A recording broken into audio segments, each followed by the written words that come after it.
नमस्कार। खबरों के इस बुलेटिन च तुहाडा स्वागत। मैं हाँ परमिंदर कौर। पहला पेश ने चोणवीआं खबरां।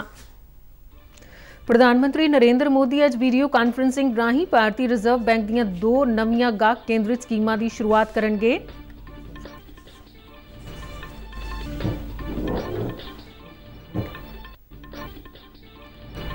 केंद्रीय सेहत मंत्री मनसुख मांडविया ने सारे ही राज्यों ते केंद्र शासित प्रदेशों को कहा है कि वो इस गल नूं यकीनी बनाउण कि कोई भी व्यक्ति कोविड टीके की खुराक तो वांझा ना रह जाए।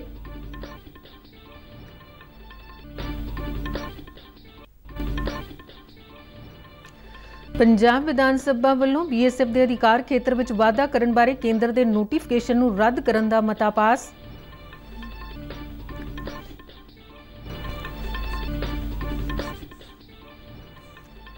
केंद्रीय खेड मंत्री अनुराग ठाकुर ने टोक्यो पैरा ओलंपिक खेडों च तमगे जितने वाले खिडारियों को सन्मानित करने लिए उत्तर प्रदेश सरकार की शलाघा की।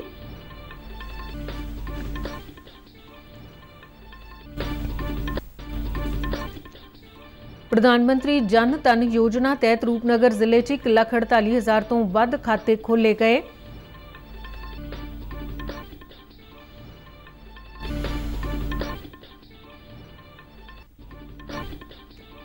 दुबई च खेडे जा रहे T20 विश्व कप के फाइनल च न्यूजीलैंड और आस्ट्रेलिया आमो सामने होंगे। दूजे सैमीफाइनल च आस्ट्रेलिया ने पाकिस्तान नूं 5 विकेटां नाल हरा के फाइनल च प्रवेश किया।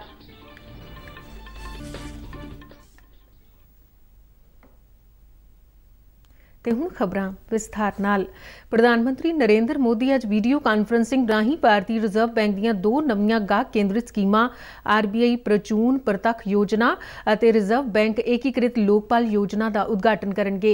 RBI प्रचून प्रतख योजना का उद्देश्य प्रचून पूंजीकारां लई सरकारी शेयर बाजार तक पहुंच वधाउणा है। इस तरह दूजी योजना एकीकृत लोकपाल योजना का उद्देश्य रिजर्व बैंक वालों कंट्रोल संस्थावां बारे गाहकां दीआं शिकायतां दे हल लई शिकायत दूर करने वाले सिस्टम च होर सुधार करना है। इस प्रोग्राम च वित्त मंत्री निर्मला सीतारमण ते रिजर्व बैंक के गवर्नर शक्तिकांत दास भी शामिल होंगे। केंद्रीय सेहत मंत्री मनसुख मांडविया ने हर घर दस्तक मुहिम नूं अगे लिजाण लई सारे सूबियां ते केंद्र शासित सूबियां दे सेहत मंत्रियों नाल एक मीटिंग की। इस मुहिम का मंतव कोविड रोकू वैक्सीन की पहली डोज ना लैण वाले सारे बालगां दा टीकाकरण यकीनी बनाउणा है। इस मुहिम च उन्हां लोकां नूं भी टीके लगाए जा रहे हैं जिन्हां नूं दूजी डोज लैण विच देर हो रही है। सूत्रां ने दस्सिया कि इस वर्चुअल मीटिंग दौरान मनसुख मांडविया ने कहा कि सारे सूबियां ते केंद्र शासित सूबियां नूं हर घर दस्तक कोविड टीकाकरण मुहिम प्रति सहयोग की भावना नाल रल के काम करना चाहिए तां जो कोई भी परिवार टीकाकरण तो वांझा ना रहे। केंद्रीय खेड मंत्री अनुराग ठाकुर ने टोक्यो पैरा ओलंपिक खेडों तमगे जितने वाले खिडारियों को सन्मानित करने लिए उत्तर प्रदेश सरकार की शलाघा की है। मेरठ च इन्हां खिडारियों के सम्मान च करवाए गए एक समारोह च उन्होंने कहा कि मेरठ जिथे खेडों का समान तैयार करने लिए जानिया जाता है उत्थे खिडारियों को सन्मानित करने का सेहरा भी इस शहर नूं जाता है। रिजर्व बैंक के गवर्नर शक्तिकांत दास ने पूंजीकारां नूं डिजिटल रकम क्रिप्टो करंसी के जोखम बारे सुचेत किया है। उन्होंने कहा कि क्रिप्टो करंसी आर्थिक और वित्ती टिकाऊपण के नज़रिए तो गंभीर चिंता का विषय है। उन्हों की टिप्पणी अजे समय तो आई है जदों भारतीय पूंजीकारां विच क्रिप्टो करंसी लई उत्साह वध रहा है। केंद्र सरकार क्रिप्टो करंसी बारे कानून लियाउण ते विचार कर रही है। सनअतकार माहिरां ते होर हितधारकां नाल चर्चा मगरों इस ते फैसला लिया जाएगा। पंजाब विधानसभा के चंडीगढ़ च होए सैशन दौरान केंद्र सरकार के सरहदी इलाकों च BSF की हद नूं वधाउण संबंधी नोटिफिकेशन नूं रद्द कर दिता गया है। इस संबंधी मता सूबे के गृह मंत्री सुखजिंदर सिंह रंधावा वालों पेश किया गया। मते ते बोलदिआं मुख मंत्री चरणजीत सिंह चन्नी ने कहा कि जेकर लोड़ पई तो इस मामले ते सुप्रीम कोर्ट की मदद ली जाएगी। उन्होंने कहा कि वह केंद्र सरकार नूं मिले सन अते नशीलियां वस्तां की समगलिंग रोकण लई कौमांतरी सरहद के 5 किलोमीटर के इलाके नूं सील करने की अपील की सी, पर अकाली दल अजिहा नहीं चाहता तां जो सूबे च नशीलियां वस्तां की आमद हुंदी रहे। इस मुद्दे ते विधान सभा च जोरदार हंगामा होया ते नवजोत सिंह सिद्धू ते बिक्रम सिंह मजीठिया आमो सामने आ गए। अकाली दल ने मुख मंत्री के भाषण का विरोध किया ते नारेबाजी की। आम आदमी पार्टी के मैंबरां ने भी नारेबाजी की ते सदन तो वाकआउट किया। इस दौरान साबका मुख्यमंत्री कैप्टन अमरिंदर सिंह ने कहा कि BSF को अधिकार देना कौमी सुरक्षा का मुद्दा है तो इसका राजनीतिकरण नहीं होना चाहिए। अपने ट्वीटों की लड़ी च उन्होंने कहा कि मंदभागा है कि लोग कानून व्यवस्था ते कौमी सुरक्षा विचाले मतभेद पैदा कर रहे हैं। उन्होंने कहा कि पंजाब पुलिस वांग BSF साडी अपनी फोर्स है तो कोई बाहरी या विदेशी फौज नहीं जिहड़ी साडी जमीन कब्जाउण आ रही है। ਪਟਿਆਲਾ ਵਾਸੀ ਡਾਕਟਰ ਰਤਨ ਲਾਲ ਮਿੱਤਲ ਨੂੰ ਪਦਮ ਸ਼੍ਰੀ ਅਵਾਰਡ ਮਿਲਣ ਤੇ ਸ਼ਹਿਰ ਦੇ ਲੋਕ ਬਾਗੋ ਬਾਗ ਨੇ ਤੇ ਡਾਕਟਰ ਮਿੱਤਲ ਨੂੰ ਵਧਾਈਆਂ ਦੇਣ ਵਾਲਿਆਂ ਦਾ ਤਾਂਤਾ ਲੱਗਿਆ ਹੋਇਆ ਹੈ। 85 ਸਾਲ ਦੇ ਡਾਕਟਰ ਮਿੱਤਲ ਨੂੰ ਆਰਥੋਪੈਡਿਕ 'ਚ 60 ਸਾਲ ਤੋਂ ਵੱਧ ਦਾ ਤਜਰਬਾ ਹੈ। ਇੱਕ ਰਿਪੋਰਟ। ਹੱਡੀਆਂ ਦੇ ਮਾਹਰ ਡਾਕਟਰ ਅਤੇ ਸਰਜਨ ਆਰ.ਐਲ. ਮਿੱਤਲ ਡਾਕਟਰੀ ਭਾਈਚਾਰੇ ਵਿੱਚ ਕਿਸੇ ਪਛਾਣ ਦੇ ਮੁਤਾਜ ਨਹੀਂ ਹਨ। ਇਸ ਤੋਂ ਵੀ ਵੱਡੀ ਗੱਲ ਇਹ ਹੈ ਕਿ ਉਹਨਾਂ ਆਪਣੀ ਡਾਕਟਰੀ ਖੋਜ ਅਤੇ ਪੇਸ਼ੇ ਦਾ ਲਾਭ ਗਰੀਬਾਂ ਦਾ ਮੁਫਤ ਇਲਾਜ ਕਰਕੇ ਲੋੜਵੰਦਾਂ ਨੂੰ ਦਿੱਤਾ। ਜਮਾਂਦਰੂ ਟੇਢੇ ਪੈਰ ਦੀ ਸਰਜਰੀ ਲਈ ਵਿਲੱਖਣ ਖੋਜ ਅਤੇ ਬੇਮਿਸਾਲ ਸਫਲ ਸਰਜਰੀਆਂ ਲਈ ਡਾਕਟਰ ਆਰ.ਐਲ. ਮਿੱਤਲ ਨੂੰ ਭਾਰਤ ਸਰਕਾਰ ਨੇ ਪਦਮ ਸ਼੍ਰੀ ਨਾਲ ਨਵਾਜ਼ਿਆ। ਪਟਿਆਲਾ ਨਿਵਾਸੀ 85 ਵਰਿਆਂ ਦੇ ਡਾਕਟਰ ਆਰ.ਐਲ. ਮਿੱਤਲ ਨੇ ਦੂਰਦਰਸ਼ਨ ਨਾਲ ਗੱਲਬਾਤ ਕਰਦਿਆਂ ਉਹਨਾਂ ਨੂੰ ਸਨਮਾਨ ਦਿੱਤੇ ਜਾਣ ਤੇ ਭਾਰਤ ਸਰਕਾਰ ਦਾ ਧੰਨਵਾਦ ਕੀਤਾ। मैं भारत सरकार का बहुत बहुत आभार प्रकट करता हूँ। मुझे जो मेरी ये रिसर्च है, लाइफ टाइम रिसर्च, 50 साल का जो रिसर्च वर्क है, उसके लिए मुझे ये सम्मानित किया है। ये जो रिसर्च है कंजेनिटल क्लब फुट पे जन्म से पाँव टेढ़े होते हैं, उनके लिए ये रिसर्च जो मैंने की है, ये 50 साल से मैं काम कर रहा हूँ और अभी भी ख़त्म नहीं हुई है। ये भारत की रिसर्च है और दुनिया के क्लब फुटेड बच्चों के लिए है। ये क्लब फुट का फ्यूचर है।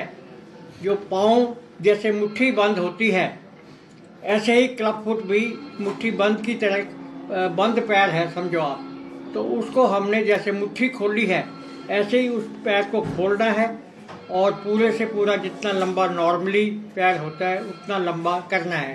ਪਟਿਆਲਾ ਦੇ ਡਾਕਟਰੀ ਭਾਈਚਾਰੇ ਦੇ ਹੋਰ ਲੋਕਾਂ ਵੱਲੋਂ ਵੀ ਡਾਕਟਰ ਆਰ.ਐਲ. ਮਿੱਤਲ ਦੀਆਂ ਬੇਮਿਸਾਲ ਸੇਵਾਵਾਂ ਸਦਕਾ ਪਦਮ ਸ਼੍ਰੀ ਦਿੱਤੇ ਜਾਣ ਤੇ ਖੁਸ਼ੀ ਜ਼ਾਹਰ ਕੀਤੀ ਜਾ ਰਹੀ ਹੈ। ਮੈਂ doctor Subhash Rawar, principal director Guru Nanak institute of medical technology Patiala, ਸਾਰੇ ਪਟਿਆਲਾ ਵਾਸੀਆਂ ਨੂੰ ਲੱਖ ਲੱਖ ਵਧਾਈ ਦਿੰਦਾ, ਕਿਉਂਕਿ ਸਾਡੇ ਡਾਕਟਰ ਆਰ.ਐਲ. ਮਿੱਤਲ ਜਿਨ੍ਹਾਂ ਦੀ ਏਜ 85 ਹੈ ਤੇ ਉਹਨਾਂ ਕੋਲ 60 ਸਾਲ ਦਾ ਐਕਸਪੀਰੀਅੰਸ ਹੋਣ ਤੋਂ ਬਾਅਦ ਉਹਨਾਂ ਨੂੰ ਆਰਥੋਪੈਡਿਕਸ ਦੇ ਅੰਦਰ ਰਿਸਰਚ ਦੇ ਅੰਦਰ ਉਹਨਾਂ ਨੂੰ ਔਰ ਫਰੀ ਸਰਵਿਸ ਲੋਕਾਂ ਦੀ ਸੇਵਾ ਕਰਕੇ ਉਹਨਾਂ ਨੂੰ ਜਿਹੜਾ ਅਵਾਰਡ ਸਾਨੂੰ ਮਿਲਿਆ ਹੈਗਾ, ਉਸ ਦੇ ਅੰਦਰ ਪੂਰਾ ਦਾ ਪੂਰਾ ਪੰਜਾਬ ਵਾਸੀ ਔਰ ਪੂਰਾ ਪਟਿਆਲਾ ਖਾਸ ਕਰਕੇ ਔਰ ਡਾਕਟਰ ਦੇ ਜਿੰਨੇ ਵੀ ਡਾਕਟਰ ਹੈਗੇ ਉਹਨਾਂ ਨੂੰ ਸਾਰਿਆਂ ਨੂੰ ਬਹੁਤ ਬਹੁਤ ਮੁਬਾਰਕਾਂ। ਪਟਿਆਲਾ ਤੋਂ ਸ਼ਿਵ ਨਾਰਾਇਣ ਜਾਂਗੜਾ ਦੇ ਨਾਲ उषा पवार, दूरदर्शन समाचार, जलंधर। ਰਾਜ ਸਭਾ ਮੈਂਬਰ ਸ਼ਵੇਤ ਮਲਿਕ ਦੀ ਪ੍ਰਧਾਨਗੀ ਹੇਠ ਅੰਮ੍ਰਿਤਸਰ ਰੇਲਵੇ ਸਟੇਸ਼ਨ ਤੇ ਹੋਈ ਕੁਝ ਪੱਧਰੀ ਮੀਟਿੰਗ 'ਚ ਅੰਮ੍ਰਿਤਸਰ ਰੇਲਵੇ ਸਟੇਸ਼ਨ ਨੂੰ ਵਰਲਡ ਕਲਾਸ ਰੇਲਵੇ ਸਟੇਸ਼ਨ ਬਣਾਉਣ ਲਈ ਚੱਲ ਰਹੇ ਵਿਕਾਸ ਕਾਰਜਾਂ ਤੇ ਚਰਚਾ ਕੀਤੀ ਗਈ। ਬਾਅਦ ਵਿੱਚ ਇੱਕ ਪ੍ਰੈਸ ਕਾਨਫਰੰਸ ਨੂੰ ਸੰਬੋਧਨ ਕਰਦਿਆਂ ਸ਼ਵੇਤ ਮਲਿਕ ਨੇ ਦੱਸਿਆ ਕਿ ਅੰਮ੍ਰਿਤਸਰ ਰੇਲਵੇ ਸਟੇਸ਼ਨ ਨੂੰ 6 ਮਾਡਲ ਰੇਲਵੇ ਸਟੇਸ਼ਨਾਂ 'ਚ ਸ਼ਾਮਿਲ ਕਰਵਾ ਕੇ ਇਸ ਨੂੰ ਵਰਲਡ ਕਲਾਸ ਰੇਲਵੇ ਸਟੇਸ਼ਨ ਬਣਾਇਆ ਜਾ ਰਿਹਾ ਤੇ 500 ਕਰੋੜ ਰੁਪਏ ਨਾਲ ਸ਼ਾਨਦਾਰ ਵਿਕਾਸ ਕੀਤਾ ਗਿਆ। ਉਨ੍ਹਾਂ ਕਿਹਾ ਕਿ ਸਟੇਸ਼ਨ ਤੇ ਆਉਣ ਵਾਲੇ ਮੁਸਾਫਰਾਂ ਦੀ ਸਹੂਲਤ ਲਈ ਕਈ ਕਦਮ ਚੁੱਕੇ ਗਏ ਨੇ ਤੇ ਮੁਸਾਫਰਾਂ ਨੂੰ ਮੁਫਤ ਵਾਈਫਾਈ ਦੀ ਸਹੂਲਤ ਦਿੱਤੀ ਜਾ ਰਹੀ ਹੈ। ਸ਼ਵੇਤ ਮਲਿਕ ਨੇ ਦੱਸਿਆ ਕਿ Amritsar Ferozepur rail link project ਲਈ ਸਾਲ 2017 ਦੇ ਬਜਟ ਵਿੱਚ 299 ਕਰੋੜ ਰੁਪਏ ਦੀ ਰਕਮ ਮਨਜ਼ੂਰ ਕੀਤੀ ਗਈ ਸੀ ਤੇ ਹੁਣ ਇਸ ਪ੍ਰੋਜੈਕਟ ਦੇ ਪੂਰਾ ਹੋਣ ਤੇ ਅੰਮ੍ਰਿਤਸਰ ਤੋਂ ਮੁੰਬਈ ਤੱਕ ਇੱਕ ਨਵਾਂ ਰੇਲ ਰੂਟ ਮਿਲ ਜਾਵੇਗਾ। Government is very fair, very honest. Modi government is very honest, and they are arranging money to give facilities to the people. This is the concept of PPP mode and BOT mode. PPP mode ਤੇ ਖਰਚ ਹੋ ਰਿਹਾ ਹੈ।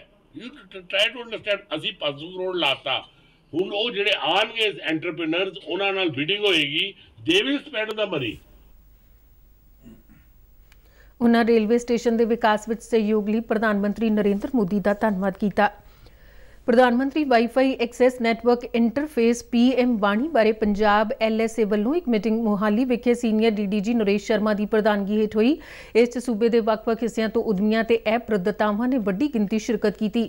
ਆਪਣੇ ਸੰਬੋਧਨ 'ਚ ਨਰੇਸ਼ ਸ਼ਰਮਾ ਨੇ ਕਿਹਾ ਕਿ PM ਵਾਣੀ ਸਕੀਮ 'ਚ ਡਿਜੀਟਲ ਇੰਡੀਆ ਦੇ ਵਿਜ਼ਨ ਨੂੰ ਸਾਕਾਰ ਕਰਨ ਲਈ ਸਸਤੇ ਬ੍ਰਾਡਬੈਂਡ ਪਹੁੰਚ ਦੇ ਪ੍ਰਸਾਰ ਦੀਆਂ ਅਪਾਰ ਸੰਭਾਵਨਾਵਾਂ ਨੇ। DDG ਟੈਕਨੋਲੋਜੀ ਰੇਖਾ ਸਿੰਘ ਨੇ ਸਕੀਮ ਦੀਆਂ ਘੱਟ ਦਰਾਂ ਤੇ ਵਧੀਆ ਵਾਈਫਾਈ ਸੇਵਾਵਾਂ ਸੰਬੰਧੀ ਜਾਣਕਾਰੀ ਦਿੱਤੀ। आज़ादी का अमृत महोत्सव तहत बठिंडा विखे मैगा लीगल सर्विसेज कैंप जिला कानूनी सेवावां अथॉरिटी वालों लगाए गए। इस कैंप 'ਚ आए लोगों को कानूनी सेवावां बारे जानकारी दी गई। CJM ਅਤੇ अथॉरिटी के ਸਕੱਤਰ अशोक कुमार चौहान ने कहा कि अथॉरिटी वालों 6 हफ्ते की एक मुहिम चलाई गई, जिस दौरान पिंडां 'ਚ जाके लोगों को कानूनी सेवावां बारे जागरूक किया गया। उन्होंने कहा कि कई तरह के कानूनी मामलों 'ਚ गरीब व्यक्तियों लिए वकील और कई होर खर्च सरकार वालों अदा किए जाते हैं, जिसकी जानकारी लोगों को दी गई। उन्होंने कहा कि कानूनी सेवावां बारे जागरूकता लिए अगे भी अजिहे उपराले ਉਪਰਾਲੇ ਜਾਰੀ ਰਹਿਣਗੇ। प्रधानमंत्री जनधन योजना तहत पंजाब के ਵੱਖ-ਵੱਖ ਜ਼ਿਲ੍ਹਿਆਂ 'ਚ ਲੋਕਾਂ ਨੂੰ ਕਾਫੀ ਲਾਭ ਮਿਲ ਰਿਹਾ ਹੈ। ਇਹ ਯੋਜਨਾ ਪ੍ਰਧਾਨਮੰਤਰੀ ਨਰਿੰਦਰ ਮੋਦੀ ਵੱਲੋਂ 15 ਅਗਸਤ 2014 ਨੂੰ ਐਲਾਨੀ ਗਈ ਸੀ ਤੇ ਇਸ ਦੀ ਰਸਮੀ ਸ਼ੁਰੂਆਤ 28 ਅਗਸਤ 2014 ਨੂੰ ਹੋਈ ਸੀ। ਪੇਸ਼ ਹੈ ਇੱਕ ਰਿਪੋर्ट। ਰੂਪਨਗਰ ਜ਼ਿਲ੍ਹਾ ਪ੍ਰਸ਼ਾਸਨ ਨੇ ਇੱਕ ਸਰਵੇ ਕਰਵਾਇਆ ਸੀ ਜਿਸ ਵਿੱਚ ਤਕਰੀਬਨ 1.5 ਲੱਖ ਪਰਿਵਾਰਾਂ ਵਿੱਚ ਕਿਸੇ ਵੀ ਮੈਂਬਰ ਦਾ ਬੈਂਕ ਖਾਤਾ ਨਹੀਂ ਸੀ, ਜਿਸ ਮਗਰੋਂ ਲੀਡ ਬੈਂਕ ਯੂਕੋ ਬੈਂਕ ਦੇ ਨਾਲ ਹੋਰ ਵੱਖ-ਵੱਖ ਬੈਂਕਾਂ ਨੇ ਖਾਤਾ ਖੁਲਵਾਉਣ ਲਈ ਵਿਸ਼ੇਸ਼ ਕੈਂਪ ਲਾਏ ਜਿਸ ਵਿੱਚ ਲੋਕਾਂ ਦੇ ਖਾਤੇ ਖੋਲੇ ਗਏ। ਲੀਡ ਬੈਂਕ ਦੇ ਮੈਨੇਜਰ अशोक कुमार अनुसार जीरो बैलेंस नाल खाता खोलिया जाता है। एक बेनिफिट ये रहा है सर इसमें कि इसमें मिनिमम बैलेंस की कोई भी मतलब कंडीशन नहीं है कि मिनिमम बैलेंस आपको 500 रुपया 200 रुपया जमा करना पड़ेगा। ये जीरो बैलेंस से एक अकाउंट ओपन होगा और इसके तहत लोगों को डेबिट कार्ड भी इशू किया जाएगा। Debit card means ATM card जिसको हम अपनी भाषा में बोलते हैं कि ATM कार्ड भी दिया जाएगा। साथ ही इसमें एक्सीडेंटल रिस्क कवर भी रहा है सर। इसमें जो पहले अकाउंट ओपन हुआ था उसके तहत 1 लाख रुपए तक का इसमें एक्सीडेंटल रिस्क कवर था। जो अगस्त 2018 के बाद जो अकाउंट ओपन हुए हैं उसके तहत 2 लाख रुपए का इसमें रिस्क कवर। कई खाता धारक मनरेगा स्कीम तहत मिलने वाली राशि नूं इस खाते राही हासिल कर रहे ने ते भारत सरकार दा धन्नवाद करदे ने। इस टाइम गया मैं उस दिन मेरा अकाउंट खोलता जी, मैनू ATM इशू करता प्लस जो सब तो मेन बेनीफिट है जो कोई होर बैंक नहीं दिंदा सी सर अकाउंट के नाल प्रधानमंत्री जनधन अकाउंट के नाल मैनू ये बेनीफिट मिले जी कि 2 लाख रुपए का मेरा एक्सीडेंटल बीमा करे इन्होंने। साडे खाते खुल गए ते नंबर 2 साडे बीमे भी हो गए जी। थोड़ा जिहा हम बचत का भी सानू साधन बन गया साडा ते उस तो बाद ATM कार्ड भी बन गए साडे, जद मर्जी असीं पैसे कढ़ा सकते हैं अपने। सानू ये सब तो बड़ी प्रॉफिट होया सन। मोदी सरकार ने जी सानू बहुत सहूलतां दित्तियां। असीं खाता खलाया, बचत करने की आदत पै गई है जी। 2 लाख का बीमा भी होया साडा ते सानू कितनी सहूलतां मिलियां। असीं मोदी सरकार का बहुत बहुत धन्नवाद करते हैं। यकीनन जनधन योजना तहत खुले इन्हां खातिਆਂ ਨਾਲ ਲਾਭਪਾਤਰੀਆਂ ਨੂੰ बचत की आदत भी पई है ਅਤੇ ਸਕੀਮਾਂ ਦੀ ਸਮੁੱਚੀ ਰਕਮ ਉਹਨਾਂ ਦੇ ਖਾਤੇ ਵਿੱਚ ਜਾ ਰਹੀ ਹੈ। ਦੂਰਦਰਸ਼ਨ ਸਮਾਚਾਰ ਲਈ ਰੂਪਨਗਰ ਤੋਂ ਅਵਤਾਰ ਸਿੰਘ ਕੰਬੋਜ ਦੀ ਰਿਪੋਰਟ। कोरोना जागरूकता मुहिम नूं लैके अरुणाचल प्रदेश दीयां 2 कुड़ियां इन्ने दिन मोटरसाइकिल ते देश भर दी यात्रा कर रहीआं ने। अपने सफर दौरान ये कुड़ियां श्री मुक्तसर साहिब विखे पुज्जियां। साडे नुमाइंदे नाल गलबात करदिआं उन्हां दस्सिआ कि प्रधानमंत्री नरेंद्र मोदी वल्लों देशवासियों लई कोरोना वैक्सीन दा उपराला शुरू कीता गया ते इस च सारिआं नूं सहयोग देना चाहीदा है। सरकार कुछ करते हैं तो शायद कुछ अच्छा के लिए ही करेंगे, अगर क्योंकि सरकार के नज़रिया हमेशा अकेले के लिए नहीं होते, पूरे दुनिया भर के लिए होते हैं। तो अगर सरकार ने इतना एफर्ट डाला है तो हमारे जितने भी सिटीजन से जिन्होंने अभी तक नहीं लगाया या डाउट्स में है तो इतना सोच रखने से अच्छा, इतना डिले करने से अच्छा एक वैक्सीन लेने में कोई बुरी बात नहीं है। ये सेफ्टी पर्पस के लिए अगर कुछ डिमेरिट्स आए तो डेफिनेटली उसको भी सरकार देखेंगे, उसका भी कोई सोल्यूशन निकालेंगे। तो अभी तक के लिए आई थिंक एफर्ट को रिस्पेक्ट करना चाहिए, उसको वेलकमिंग करना चाहिए और जो लोग ने नहीं लगाया उसको लगाना चाहिए। इन्हां दोहां ने दस्सिआ कि अरुणाचल प्रदेश विच प्रधानमंत्री दे फैसले नूं इन बिन लागू कीता गया ते लोग वध चढ़ के वैक्सीन लगवा रहे ने। श्री गुरु नानक देव जी के प्रकाश पुरब मौके गुरुद्वारा श्री ननकाना साहिब समेत होर गुरधामां के दर्शनां लई पाकिस्तान जाण वाले श्रद्धालुआं दे कोरोना टैसट वास्ते श्रोमणी कमेटी वालों एक कैंप 14 ते 15 नवंबर नूं कमेटी के दफ्तर तेजा सिंह समुंदरी हाल अमृतसर विच लगाया जाएगा। पाकिस्तान लई सिख श्रद्धालुआं दा जत्था 17 नवंबर नूं रवाना होना है। श्रद्धालुआं लई कोरोना टीकाकरण के नाल कोरोना की 72 घंटे पहलां दी रिपोर्ट लाजमी है। ते इस दे नाल ही खबरां दा बुलेटिन खत्म हुंदा है। नमस्कार।